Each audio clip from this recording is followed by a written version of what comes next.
Thanks to Crafted Elements, today we're going to take this and this and make something epic like this. Let's get going.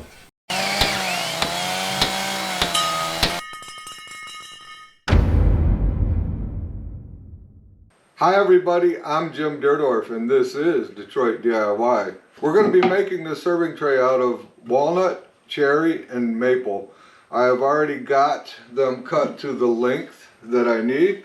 These are rough sawn. I picked them up at the mill, I don't know, 4 or 5 weeks ago. I've got some already attached to my planer sled and I'm ready to get them run through the planer. Let's do it.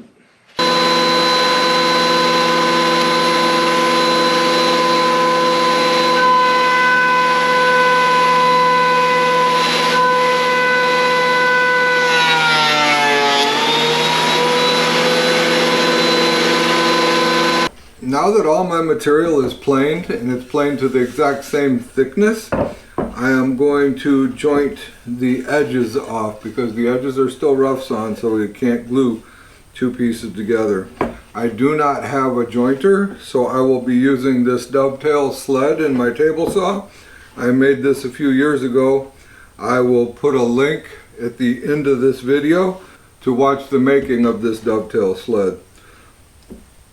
What I have here is a couple of dovetail clamps. These are from Microjig.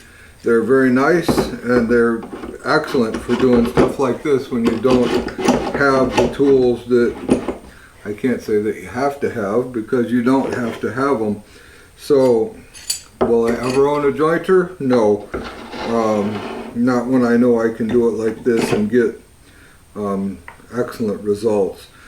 I have a little bit of messed up material right here on the edge, so I'm not just going to trim this one off a little bit. I'm going to go ahead and take that whole section off and just try to get it as straight as I can.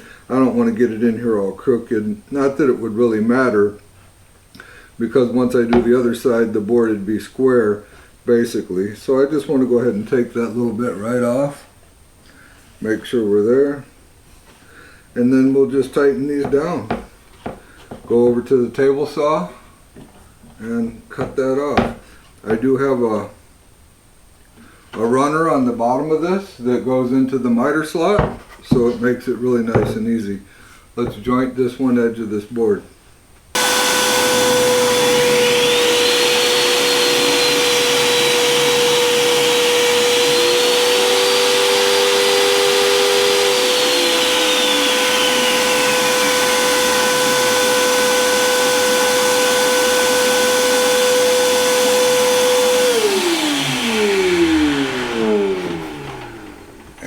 It's just that easy. I'm going to go ahead and get the rest of these jointed, and then we will figure out our layout, cut our strips, and get this thing glued up.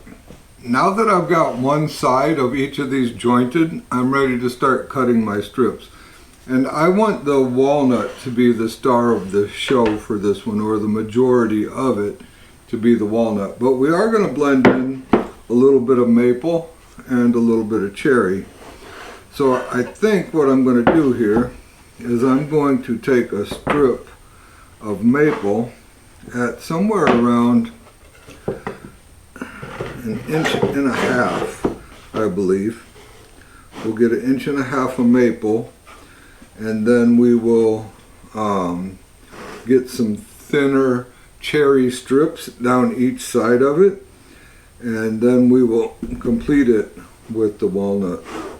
So let's get us cut a strip of this 1.5 inch maple. With my strip of maple cut, I am going to now cut just 2 thin strips of cherry. I'm thinking 1/2 inch will be sufficient for what I need here. That'll give it a nice accent, and then we'll finish out with the walnut. So it should be it obviously is going to be walnut prominent. That's kind of what I want. So I'm going to get 2 of these cut at 1/2 inch. So now with those cut, we are ready to go with the walnut pieces and get them through. And I'm going to leave a little extra on the walnut pieces because my cuts here from jointing them are not the greatest. There's some saw marks, there's some other stuff, and it kind of sort of happens sometimes. I believe my blade's given up a little bit. So what I'm going to do is I'm just going to run these through the planer and clean those saw cuts off and get it all cleaned up real nice, and then focus on replacing that saw blade. So with this setting on here, I'm just going to kind of sort of eyeball center, and then that'll give me an idea of how much walnut I need here. And I'm really liking the way this is going to look. So let me get a pencil and I'll just get a little line on one of these, measure out, you know, I'll leave an extra 1/4 inch or something like that, and we will go from there. That way I'll have plenty just to send it through the planer one time and clean up any of the saw marks. Actually, I don't really need to mark them. I will figure out the exact center on this template at a later date.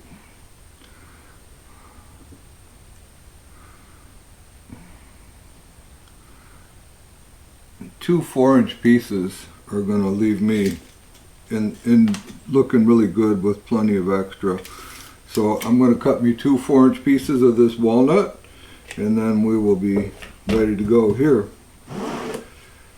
With everything cut for this, I am just going to send these through the planer real quick and clean them up, and then we will be ready for glue up. Now that we've got all our jointing done, we are ready to glue this guy up right here. I'm going to be using Titebond 3.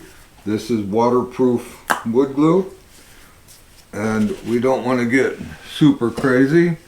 I've got some paper on my table just so that I don't have a big huge mess on it and a bunch of glue to scrape off. And I also like to tape my clamps out to the glue joints, so that then I don't have to worry about getting all that glue off. Just makes life a little bit better. No matter what, you're going to drip some. So we just want to get good coverage. You don't need a super duper amount. There we go.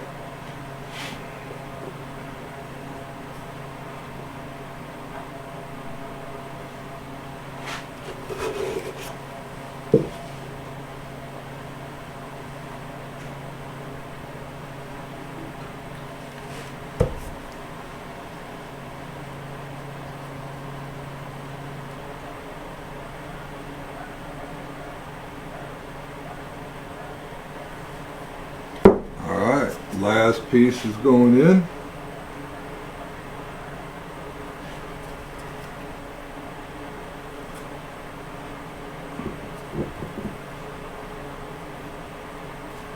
Alright, like that. Now we're going to go ahead and get some clamp pressure on these. You do not need a ton of clamping pressure here. You don't want to clamp it so tight that the boards try to pop up or do anything like that. We just want to get them clamped tight enough to where we have a squeeze out everywhere.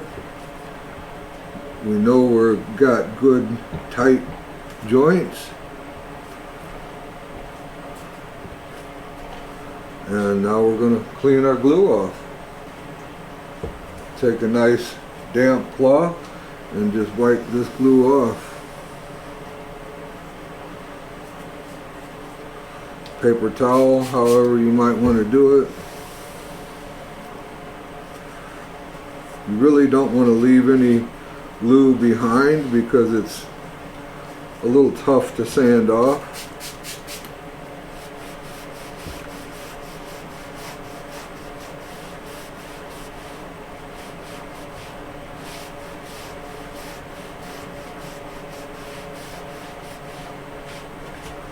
Alright, like that.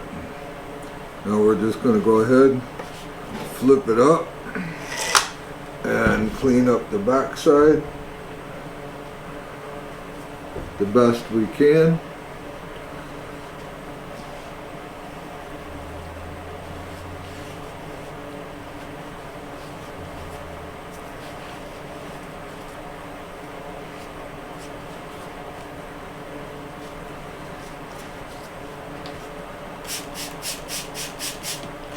Same thing, a little bit of water. Just get that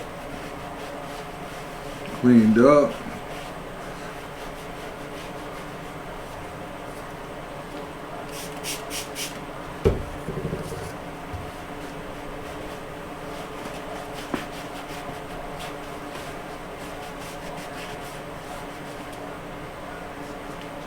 Alright.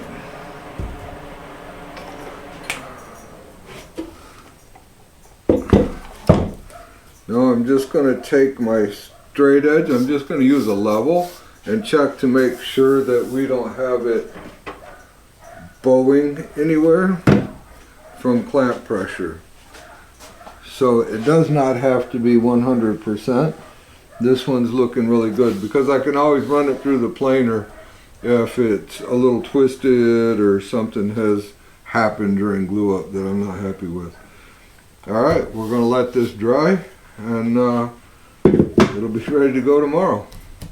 The glue up is complete and I've got it out of the clamp and we're pretty close on this one. We've got about 1/8 of an inch on each side, but that's fine, we're within. So I knew when I planed this one I was a little worried about it because I didn't realize I was having a problem until after I'd cut everything, and I had only left maybe 3/8 of an inch or something like that. So when I had to run it through the planer and take that little bit off, I knew I was calling it close. What I want to do before I do anything else with this, pull my paper off my table, I want to modify this template slightly. And what I mean by that is I want to put feet on the bottom of this. Any of these boards I make that have handles like this, I want to put feet on them just to make it easier to get your hands under and pick it up. And I want those feet to be symmetrical. So what I'm going to do is trace this out on this paper on my table, mark where I want the foot, then I'm going to take a Sharpie and dot it. Let's do it. So I've got it drawn out right here. I hope it's not too hard to see on the camera. And I've got a little dot right here. And what I'm going to do is I'm just going to set the template on here. I'm going to line it up very nicely with how I marked it in the first place. And I mean if I'm 1/16 of an inch off on either of them. Then I'm going to take the Sharpie and I'm going to put a dot right above the dot on the paper. So now I'll just turn the template around and I'll come over, line it back up,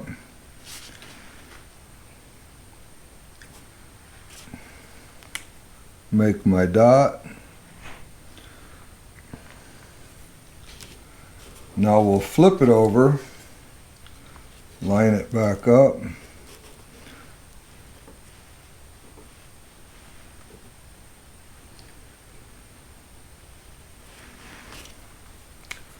make my dot, and then we'll spin it around.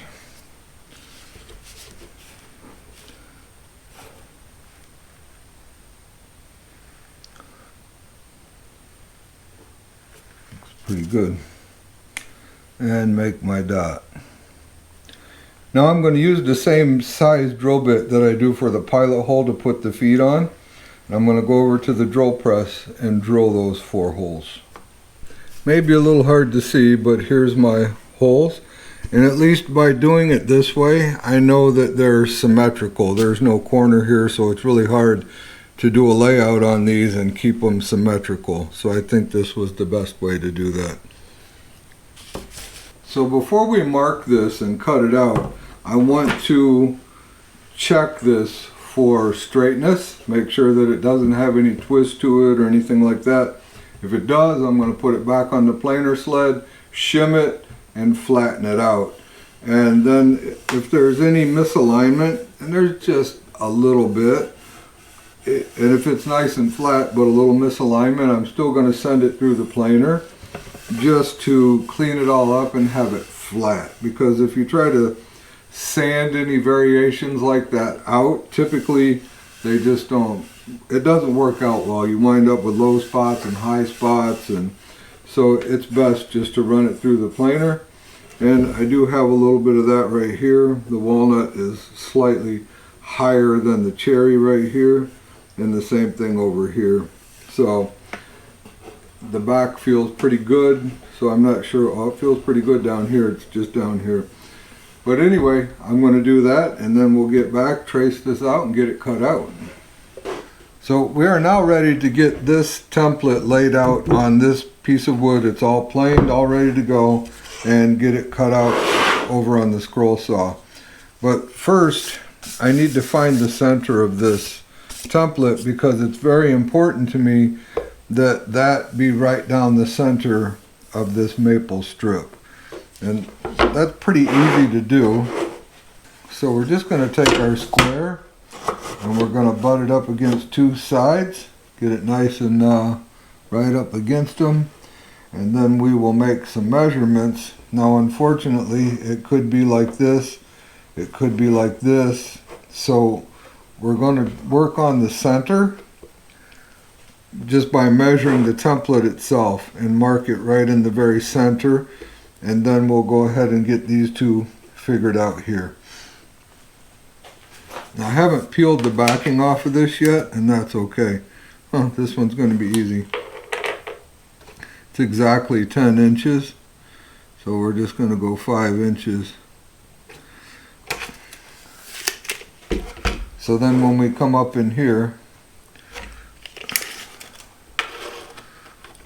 we're going to look for 5 inches and kind of see if it looks center of the handle or if it's not square.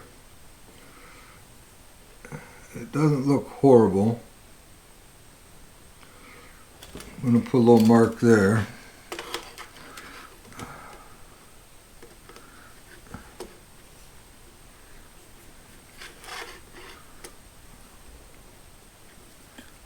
A little mark here.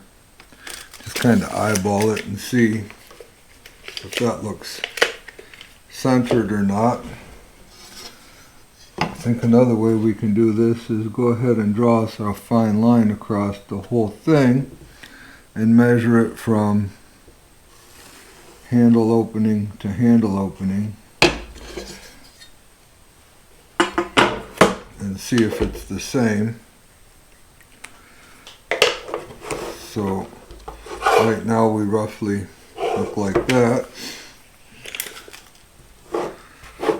So I think if I go from here to the outside edge of that opening, and that is looking like 2 1/4, and then we do the same thing over here, and that is also 2 1/4.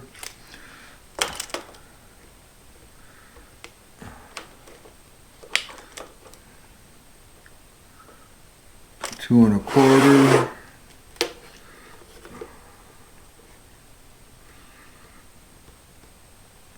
two 1/4. Pretty happy with that. So I think with that, then we're just going to go ahead and mark the center of our maple strip right here, and then we will be ready to go. I believe this maple strip is roughly an inch and a half wide exactly, so we'll just get this marked out at 3/4.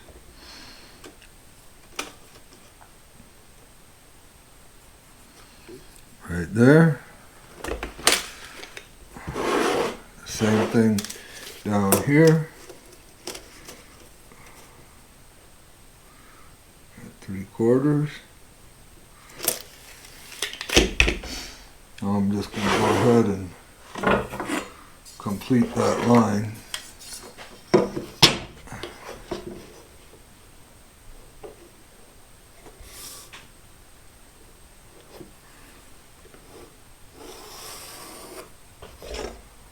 So there we have it. Now we just line our template up on that line.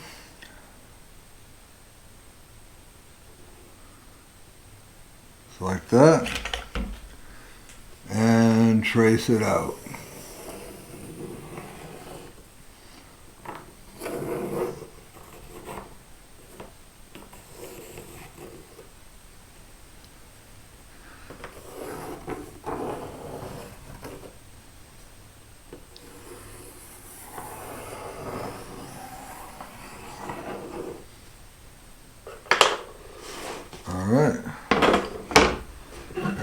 have it. Let's head over to the scroll saw and get this cut out. I think what I'm going to do first is drill a couple holes in where these handles are, so that then I'll be all set to cut those out too.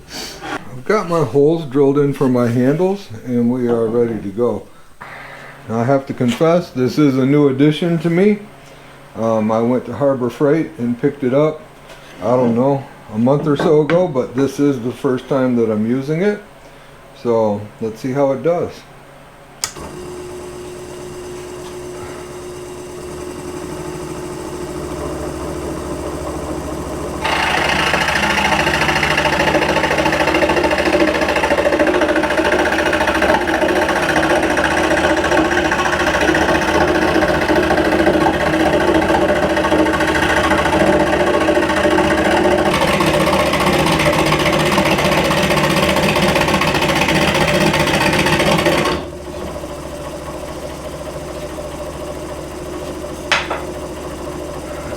I'm not sure how long these blades last, but it's already starting to get jumpy, so I'm kind of thinking that, and I know this isn't a real good blade, so we might go through a few blades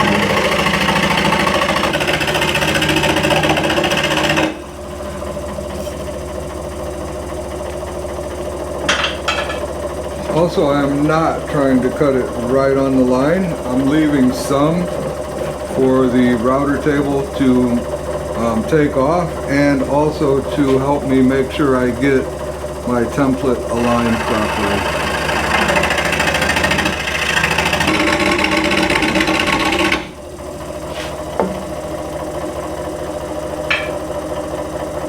Now, I believe that happened faster than when I used the jigsaw. The jigsaw struggles with this really bad. So, now I'm going to feed the blade through these holes and cut these handles out, and then we will be ready to go.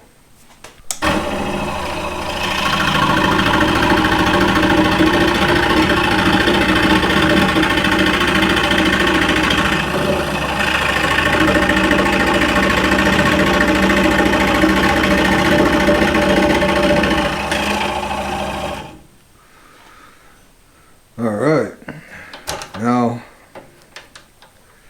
that I've kind of sort of got a feel for it, I'll get better with it the more that I use it, but currently that's going to take a little bit of time.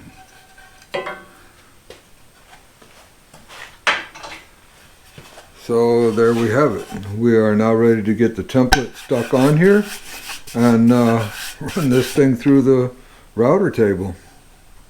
Now that I've got the serving tray all cut out, we are ready to get the template on it and get it over to the router table. Before I put the template on, because I'm putting feet on the serving tray, I want to determine what is the top and what is the bottom. And there's a little bit of darker grain in this walnut right here that I'm not super fond of. So I do believe that I want to make this the top side. The grain looks much more uniform here, so we're going to put the template on this side. And you know, earlier I drilled the holes in the template for the feet to go on, because it's better to have them set up in the template where you can drill them spaced evenly before you pop that template off. So what I'm going to be using is some double face tape. Let's get a closer look. I'm using Gorilla double-sided tape. They have double-sided tape for this purpose. I don't know what the difference is. This stuff gets a grip like nobody's business, so I'm just going to continue using this Gorilla grip. And you don't need much. That's actually kind of a big piece for what I'm doing here.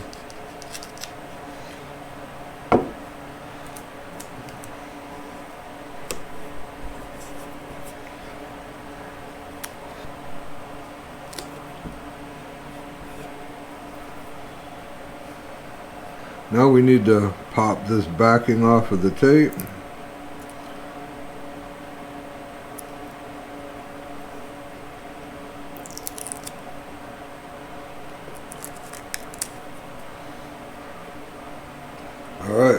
backing off, we are ready to get the template on. And I'm just going to set it on here nice and slow. Make sure I've got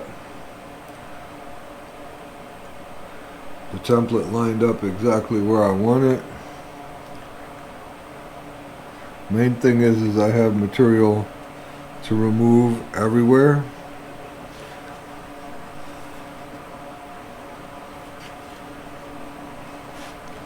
And then give her a good stick down. Alright, let's get this over to the router table. This is a start pin, and it's very important that we have the start pin in place because we need something to butt the workpiece up against as we introduce it to the flush trim router bit. We also want to make sure we're adjusted correctly on the flush trim router bit so that the bearings are going to hit the template. I have a little bit of an excessive amount of wood in some places, so I'm going to keep it against the start pin and just remove a small amount of wood until I get it to where I can just get up against the template and take it away. Especially on this side grain, if you try to remove too much, it can wind up peeling a chunk out and messing up your whole board. Let's get this going on.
Alright, with the outside finished, we are ready to do the insides of the handles here.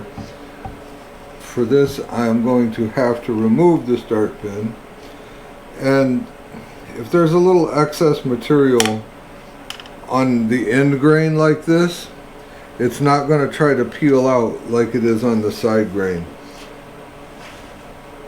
So you don't have to get into it really slow. You can just kind of push into it and go.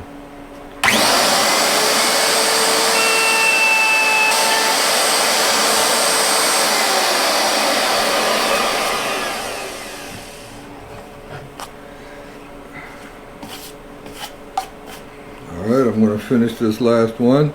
Then I am going to take it to the drill press and drill these holes off camera. And then we'll come back when I'm ready to pop this template off. So I like to use my multi-tool, my painter's tool, whatever you might want to call it, to get these templates off. And I'm just going to slide it right between the wood and the template. And then just give it a little pry up. And then as it pops, I'll just kind of get my fingers in here and hold it up and keep working my way down. These templates are pretty tough and they'll take a little prying. Obviously you don't want to get crazy, but they'll take a little prying. Alright, I'm going to get this tape off of here. I've got my Rockler bench cookies here. I'll put a link in the description to everything we're using in this video in case you would like to grab it for yourself. These bench cookies are going to hold this nice and securely in place whilst we run the router around it. Now I'm not too worried about the handles at this point in time. I just want some good stability and to know that it's not going to move around.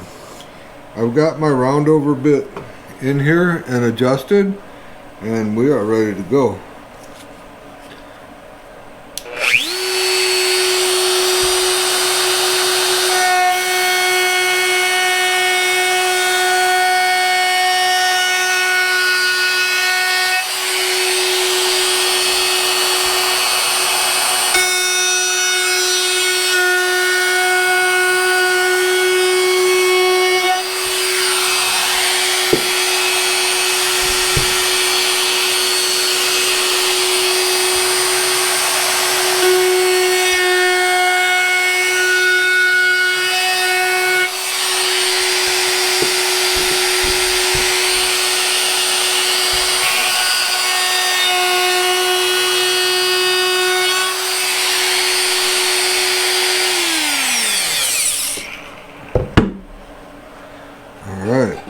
done, we are ready to do the handle holes. Get my bench cookies out of the way.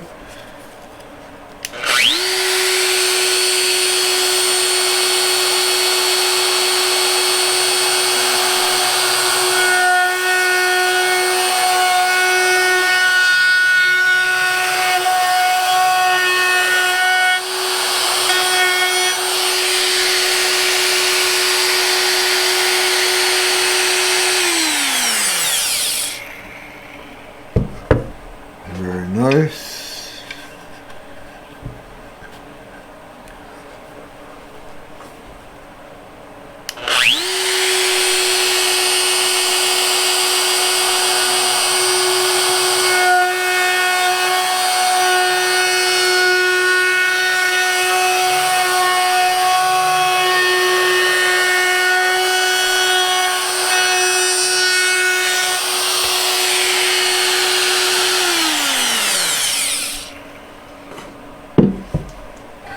Alright, I am going to do the exact same thing to the other side. Just a nice light round over. And then we'll be ready to get this sanded. The first thing I want to do is go with my 220 hand sandpaper and just sand all of these edges really good. Get any little stuff out that I don't like. This will not be the final sand, so I'll be going over it one more time. But I just want to get all these edges cleaned up to where I'm happy with them. And inside these handles, once I get this all done, then we'll be ready to sand the face. And we'll use the random oscillating sander on the surfaces here. So I'm going to finish sanding these inside the handles here, and then we will be ready to get some sandpaper on the flat surface. With all the hand sanding complete, we're ready to hit it with the Random Orbit sander. I've got some 120 on here. I'm going to sand it with that first, and then 220.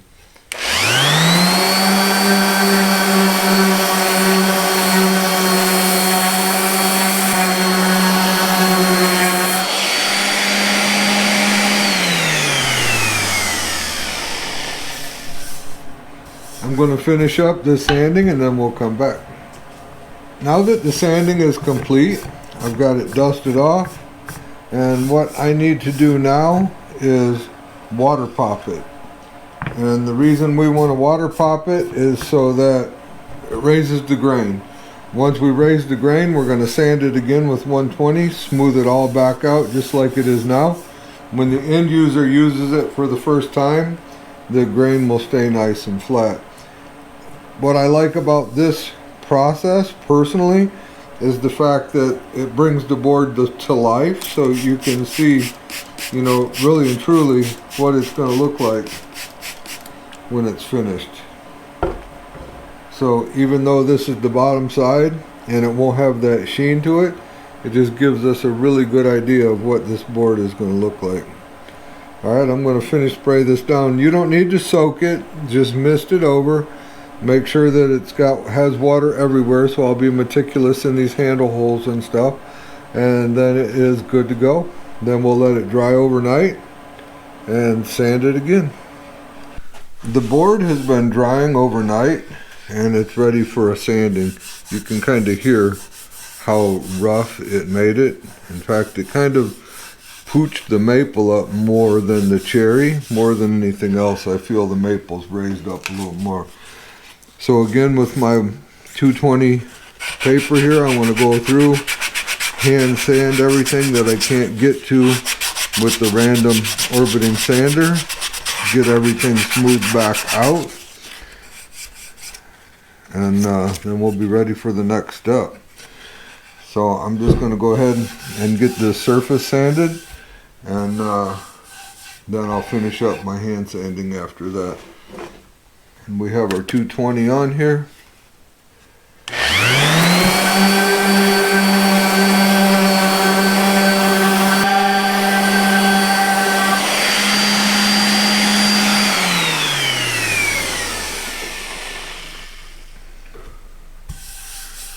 Alright guys, that is nice and smooth.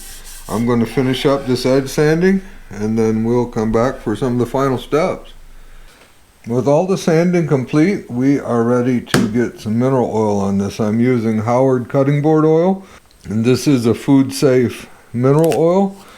And I have to say, this is just another one of my favorite parts of the project, because everything just kind of comes to life here. I think there's nothing more satisfying than getting a look at the finished product. I believe that this is going to be a very good looking board.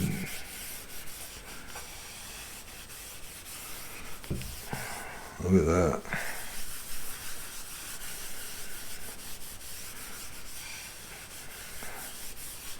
Now I'm going to let this soak in here for about an hour, and then I'll put another coat, wait another hour, and then I'll put a third coat, and then we will come back for the final process. But man, oh man, isn't that looking good. Especially these edges, when everything just gets oiled up so nice. We'll have a thorough look at it before we put the finished coat on.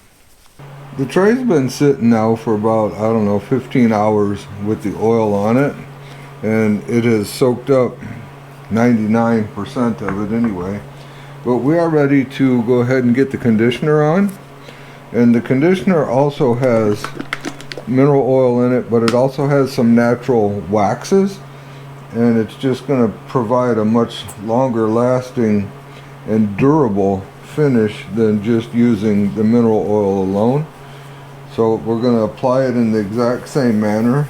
We're just going to spread it on here, and I am going to put 2 coats of this over the next few hours, and then give it a chance to firm up really nice, so that the waxes can be polished out. It is not going to have like a high sheen to it by any means.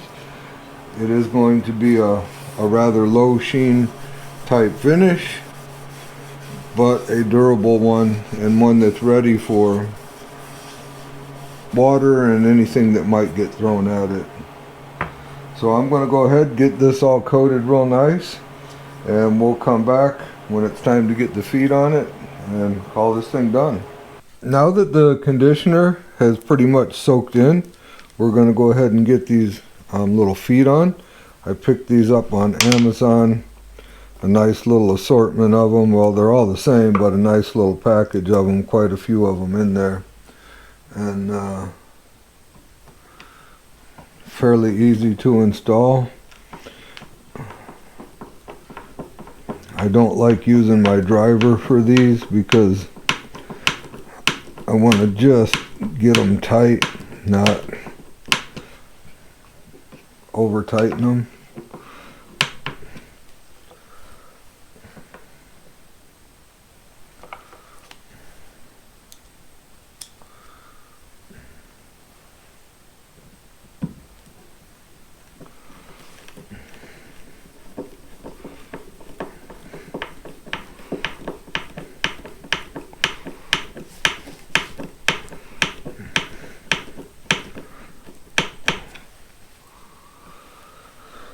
Alright, I'm going to get these other 2 on, and we'll take a look at the final project.